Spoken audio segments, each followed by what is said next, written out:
52 সাল 71 সাল নয়, সেই ব্রিটিশ আমল থেকেই বাংলাদেশের মানুষ তার গণতান্ত্রিক অধিকারের জন্য সংগ্রাম করেছে, লড়াই করেছে।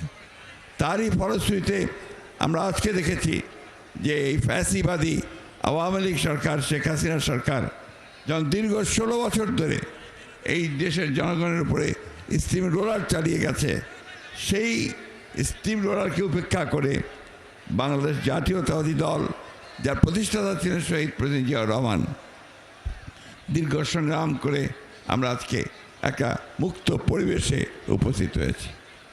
বন্ধুগণ, গণতন্ত্র আর বিএনপি এই দুটা সমার্থক।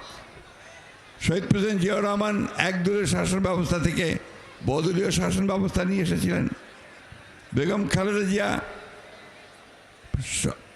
রাষ্ট্রপতি শাসন থেকে প্রধানমন্ত্রী পার্লামেন্টারি শাসন নিয়ে এসেছিলেন।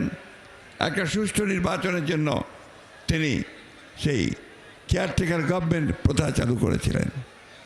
বাংলাদেশের জাতীয়তাবাদী দল, আপনারা দেখেছেন 2016 সালেই দেশে বেগম খালেদা জিয়া ভিশন 2030 দিয়ে গণতন্ত্রের যদি সাস্টেইনেবল হয়, সে যে লাক্সই আর টিকে থাকে, তার জন্য সংস্কারের কথা বলা হয়েছে। আমরা কিছুদিন আগে, বছর দুয়েক আগে, আমরা আবার সেই 31 দফা দিয়ে আমরা সংগ্রাম করেছি, লড়াই করেছি। এই 16 বছরে আপনারা সবাই শুনেছেন, আমি রিপিট করতে চাই না।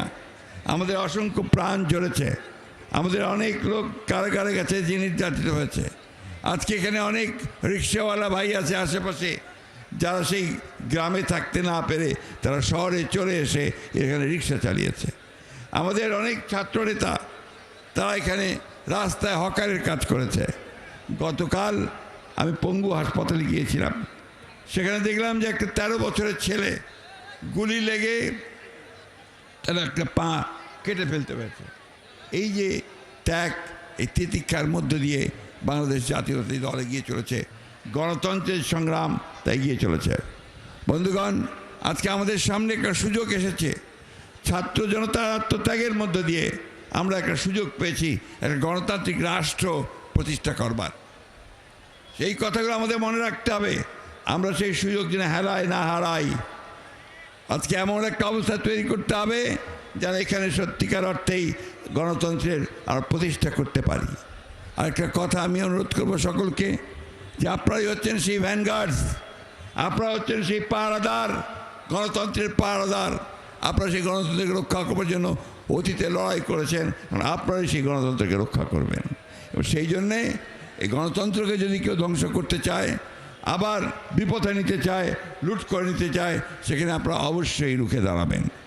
আমি বক্তব্য বাড়াবো না, শুধু এই সরকারের যারা দায়িত্বে আছেন তাদেরকে অনুরোধ করতে চাই, এখনও আমলাদের মধ্যে, সরকারের মধ্যে সেই ফ্যাসিস্ট আওয়ামী লীগ সরকারের অনেক প্রেতাত্মা অবস্থান করছে। তারা সমস্ত যে প্রচেষ্টা আমাদের গণতন্ত্রে ফিরে যাওয়ার, সেই বাংলাদেশকে ফ্যাসিস্ট মুক্ত করবার, সেটাকে নস্যাৎ করবার জন্য তারা এখনও বসে আছে, চক্রান্ত করছে। এই চক্রান্তকে রুখে দাঁড়াতে হবে। গণতন্ত্র দিবসে আজকে আমাদেরকে আবার সেই শপথ গ্রহণ করতে হবে।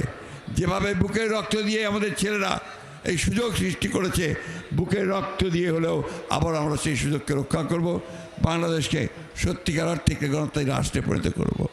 আমাদের নেতা, আমাদের তারেক রহমান সাহেব দেশে ফিরে আসবেন।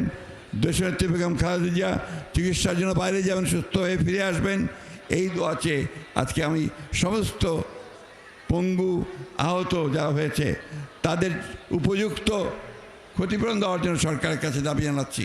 যারা নিহত হয়েছে তাদের ক্ষতিপূরণ দেওয়ার জন্য আমি সরকারের কাছে দাবি জানাচ্ছি। এটাই হোক আজকের দিনে আমাদের শপথ। আমরা সবাইকে ধন্যবাদ জানাচ্ছি। আসসালামু আলাইকুম, খোদা হাফেজ। বাংলাদেশ জিন্দাবাদ, বাংলাদেশ জাতীয়তাবাদী দল জিন্দাবাদ, শহীদ জামারক দেশনেত্রী জিন্দাবাদ, তারেক রহমান জিন্দাবাদ।